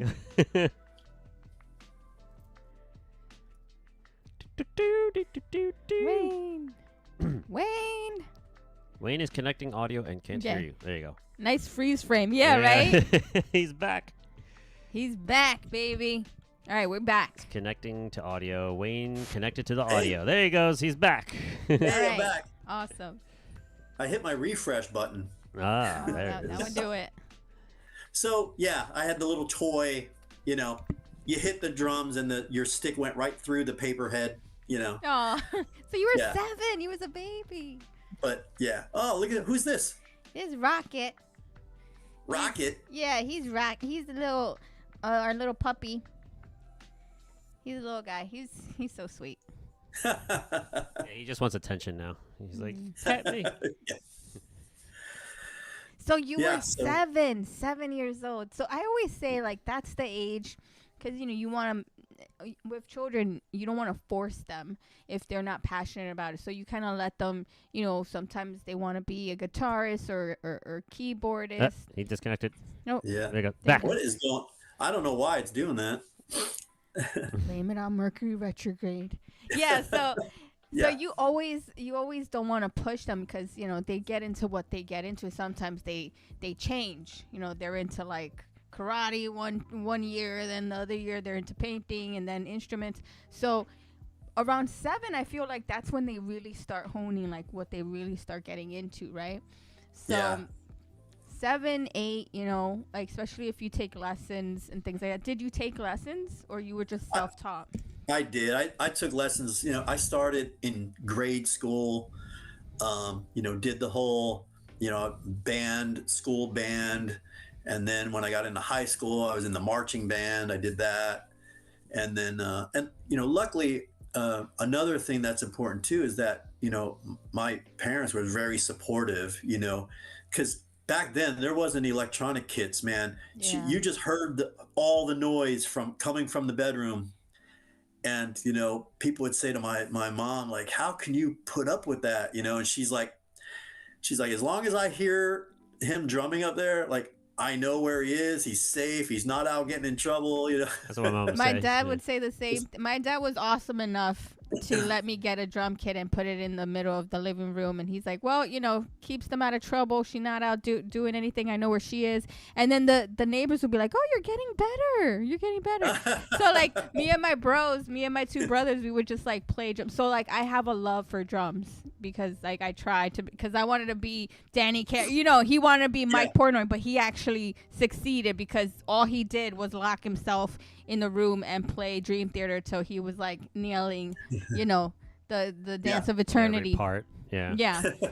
So yeah, I think that's why it's so important when your parents really water that passion when you're a child. And look at you now, like you have all these stories, all these travel stories, and all these amazing people that you've worked with. So it started somewhere. We have you know? Joshua the Silent. He says, I'm a yeah. stagehand and a light tech, and I'm just starting my career. So it's cool to learn from a veteran of the trade.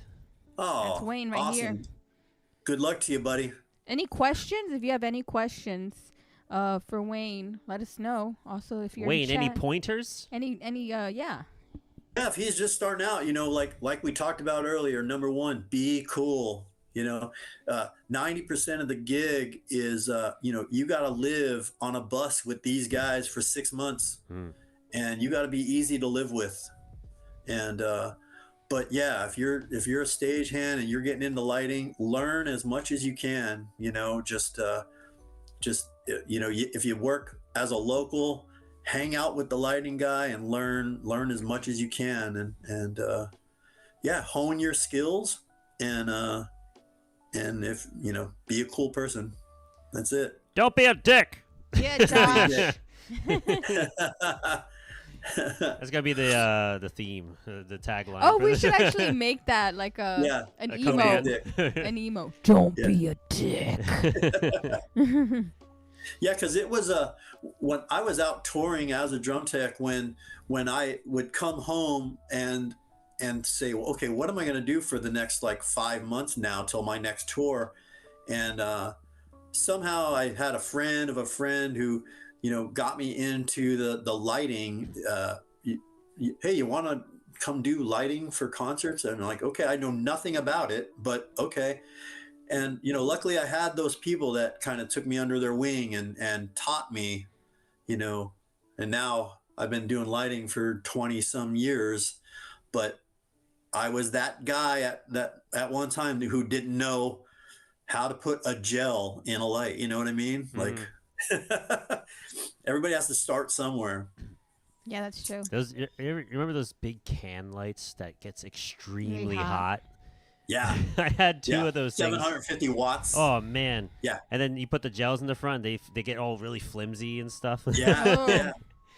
And you think about that now, you look at all of these concerts that we go to now where all that lighting is all LED, right? Yeah. Mhm. And you look at an old picture of an Iron Maiden concert when they had hundreds and hundreds of par cans up there, 750 watts each.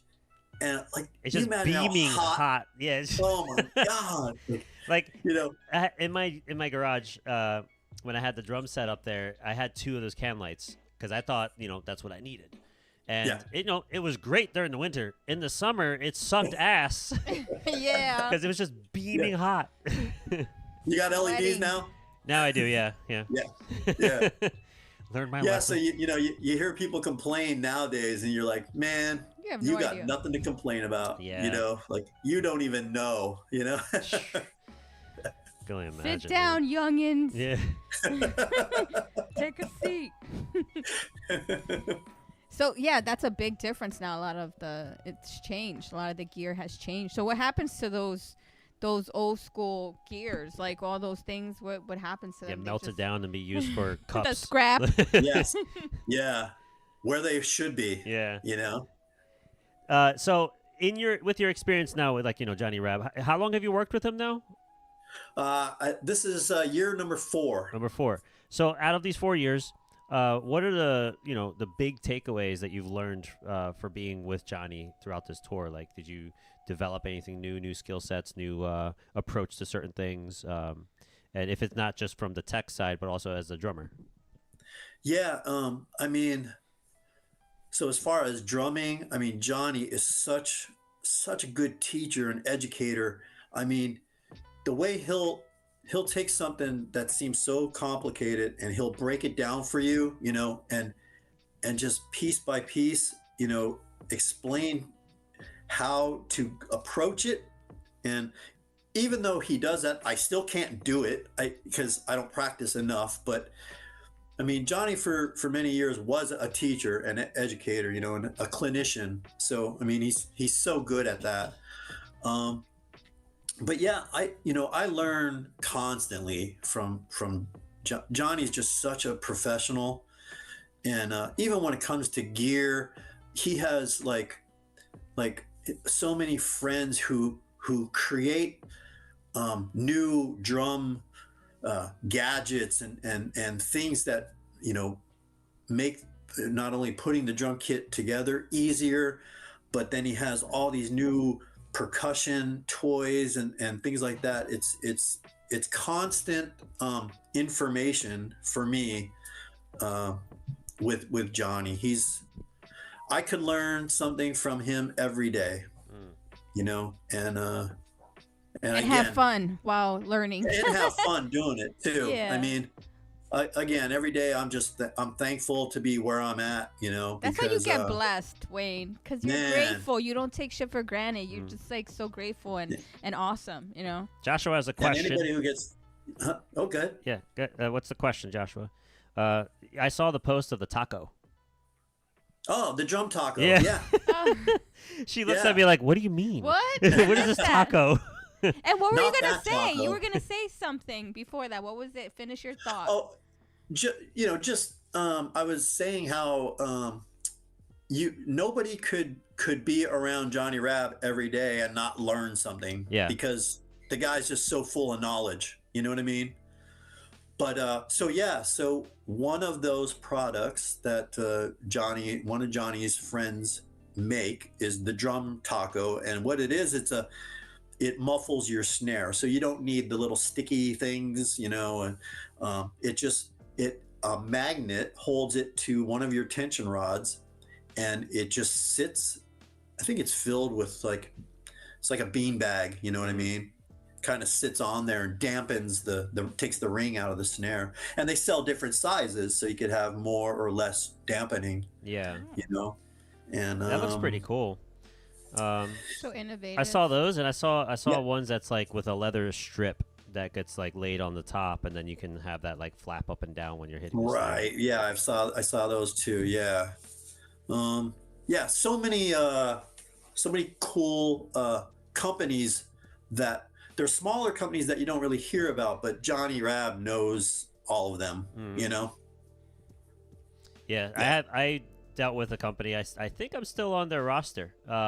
It's Jamtech, and they have a few like mounting systems that you can put stick holders in, and it's like they're like plastic slots that you could put up to 3 pairs on, and then you can mount them right underneath your snare or on the side, and then they have like a pivot swivel.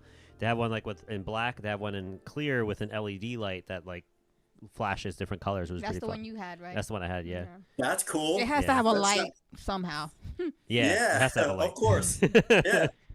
That's great. That's awesome. Yeah. So Josh has a question. Yeah. Joshua says, "How did you find the jump from analog to digital light consoles?" Ooh. Okay. Lighting consoles. Now that's getting over my lighting head. You know what I mean? So I've never been an LD. I never got to the point in lighting to where I'm operating the console. So when it comes to lighting techs and lighting jobs, there's an L1 and L2. I've always been an L2. So what I do is I physically put all the lighting on the truss, on the rig, cable it, run everything, run all the cabling, data and power, and get it to the LD.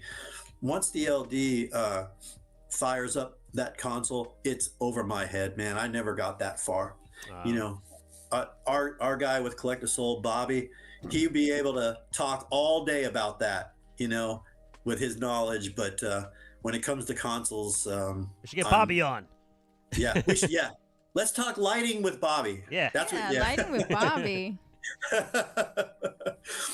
Yeah. Sorry, buddy, but I don't have an answer because I'm a LD drunk tech. is that lighting director? Yes. Yeah. So make sure I got that right. Yeah. And then L1, L2 are just like Light Tech 1, Light Tech 2. Yeah. But like that's in levels of like what are the differences between 1 and 2? Right. Well, L1 is an LD, so he operates the console, and runs the show. I've just never got that far in lighting, and I never wanted to, because I'm a drum tech, Joshua was like, I learned everything in Dutch, so mostly know the Dutch jargon.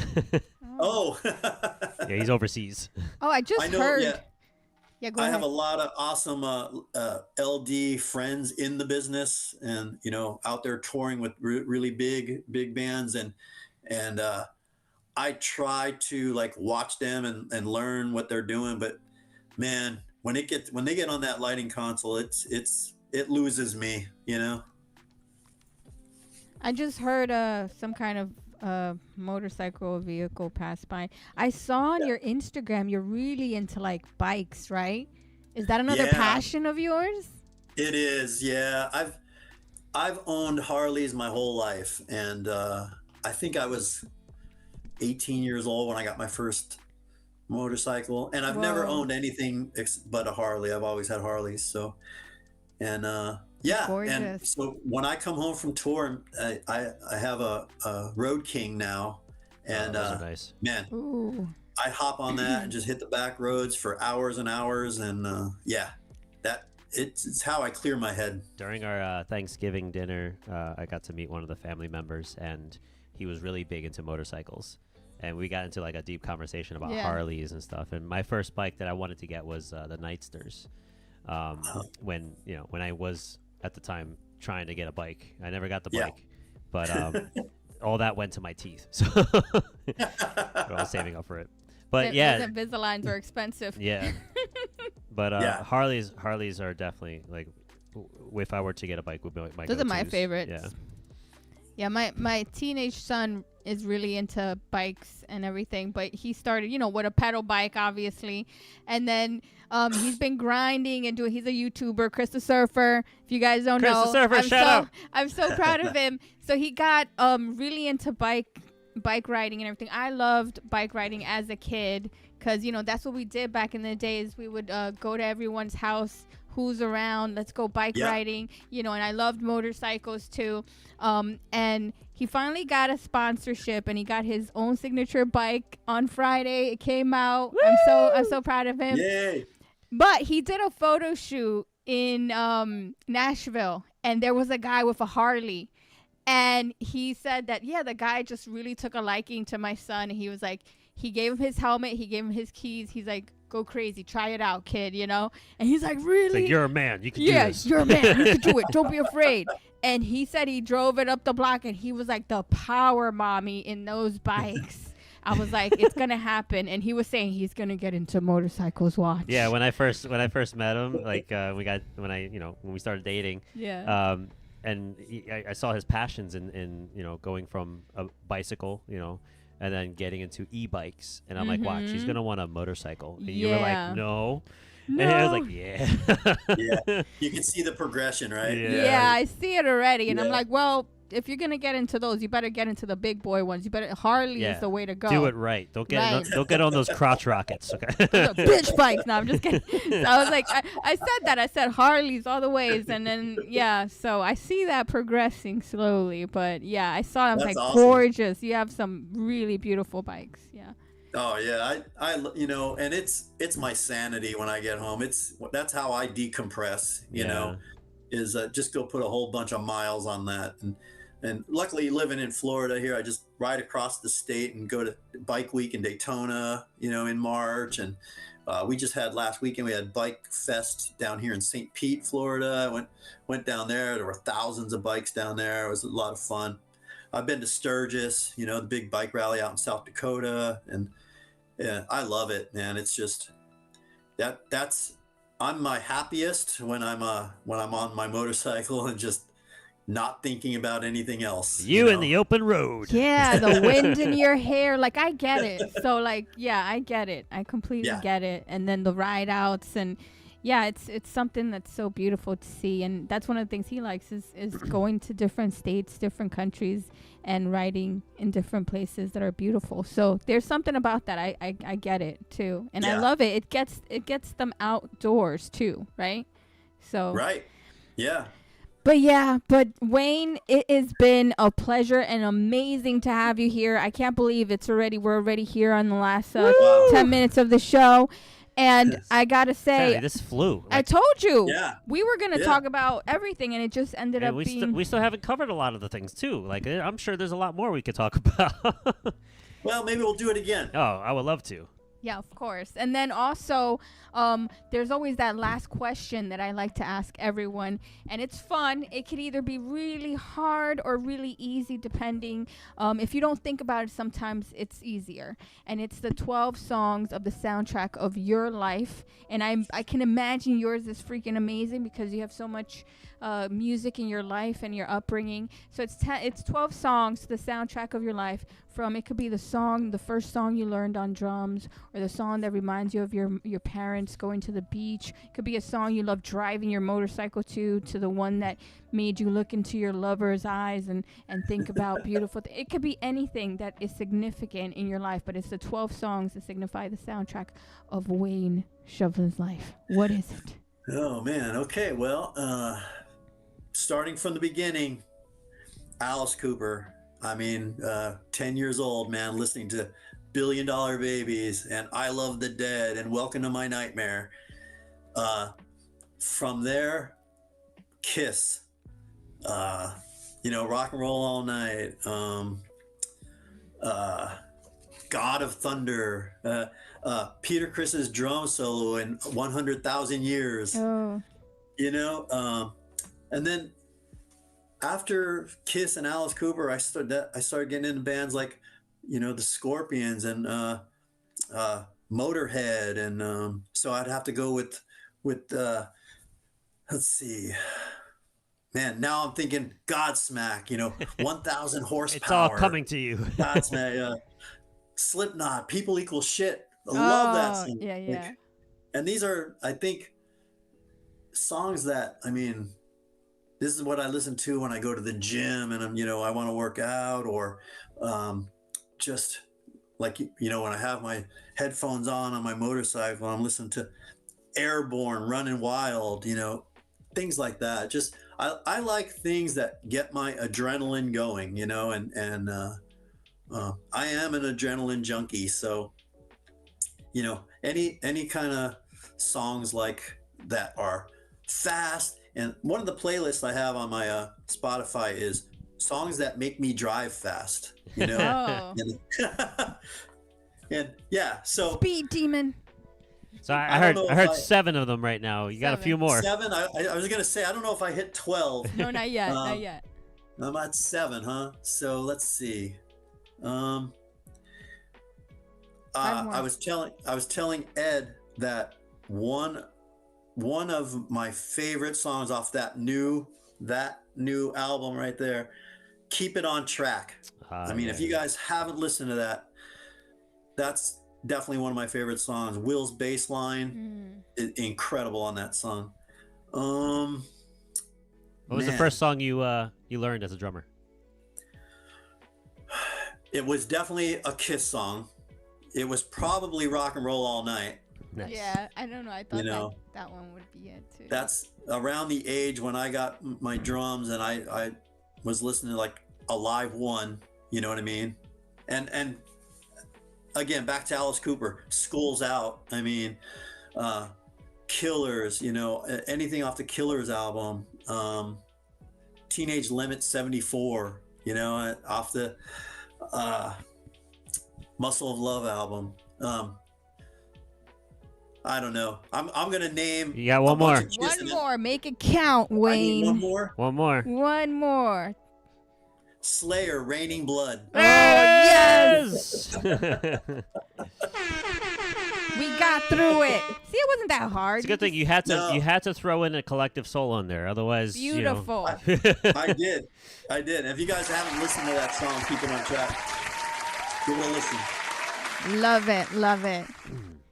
Wow, Wayne, I gotta thank you so much for your time and space, and just all the wisdom that we got today, all the experiences, and so much more to come. I can imagine next year, 2025, baby, we're coming. It's gonna be big. Wow, I can't believe it. Remember when you were like really young and you were like 2025 seems so far away in the distance. I didn't think I'd ever see it.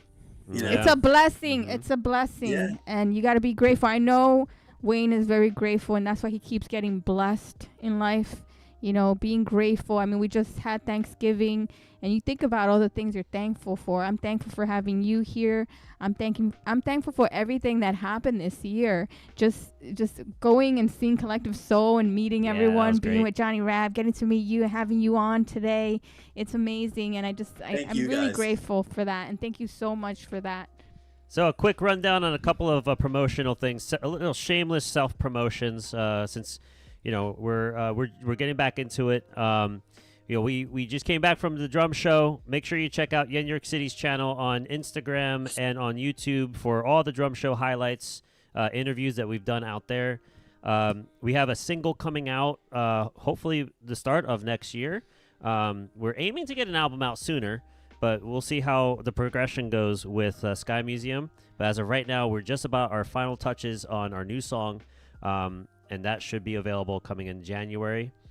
And Sky Museum. Wow, we didn't even touch about the museum exhibition stuff. Yeah, your museum exhibit stuff that you do. That's crazy. That must be amazing. One of the many things I do, yeah. I move museums around the world. So. Oh my God, that must be an expensive mistake. Hopefully that you never make. So, yeah, we got all that going on. Make sure you're following Wayne on all his socials on Instagram. See all the magic, all the beautiful. Command Wayne Shovlin in chat. You'll be able to see all the links there. I have his social right here for his Instagram. He has posted a lot of stuff of his motorcycles, his tours, his setup with Johnny Rab, all the fun highlights he's dealt with. His drumsticks, definitely check those out. They look really nice. They look cool. They probably feel really good. They probably hit really well. So definitely. They look cool too. Definitely look at those, and then his website to get all the things you need for Wayne's links. He's your man for all that. Lighting, drum tech. Now he's available, so go give him a call. Go get in touch with him if you need somebody amazing and awesome. Wayne Shovlin right here. Now you know. So we'll be back again next Sunday on YenYorkCity's channel for another podcast, and I'll be back not next Saturday, this coming Saturday, because it's my birthday weekend, so we're going to be traveling and doing things that weekend. Happy birthday. Thank you. And then, but following Saturday, we'll be back doing some live music recreations, and throughout the week we'll be playing some games, so stay tuned for that. Lots of stuff going on, and I wish you an amazing 2025, Wayne. And I hope that everything you want, all the people you want to work with, all the people you want to link up with, flood your emails, and you get to do all the things that you really deserve because you're amazing. Thank you. You guys come out to a show this year, we'll get that picture. Yeah, we definitely will. Yeah. I want it. I want that picture, and we're going to get together soon. 2025, let's go. Can't wait. Thank you so much. Thank you, Wayne. Wayne Shovlin, everyone. It's Wayne. Woo! Much love, Wayne. Thanks again. And enjoy the rest of 2024. Have a safe holiday season, guys. Hope to see you soon on the next YenYorkCity Live. We love you. Appreciate you. Grateful. Lots of love. Bye.